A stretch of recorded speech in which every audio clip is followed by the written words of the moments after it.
Il-Viċi Kap Nazzjonalista Beppe Fenekadami u d-Deputat Nazzjonalista Jason Azzopardi reġgħu tkellmu dwar l-akkużi li ħarġet il-Pulizija fil-konfront ta' Lewis Attard.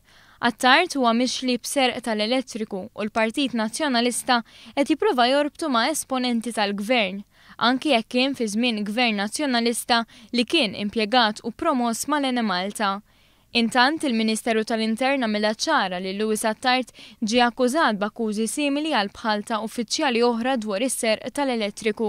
B'reazzjoni għal dan, il-Ministeru tal-Intern żied ukoll li f'każijiet bħal dawn ma jindaħalx fix-xogħol tal-Pulizija. Il-Ministeru qal li b'dak li qalu l-kelliema nazzjonalista qed juru li qed jistennew li l-Gvern jindaħal fl-akkużi li ħarġet il-Pulizija fil-konfront ta' Lewis Attard. L-istqarrija komplet tgħid li l-proċess ġudizzjarju fil-konfront ta' Attard huwa fi stadju ta' kompilazzjoni li jipprovdi salvagwardji. Jekk l-Avukat Ġenerali jidhirlu li hemm xi reat, ċirkostanzi jew aggravi li għandhom jiżdiedu, dan jista' jsir b'nota li tintbagħat lill-qorti.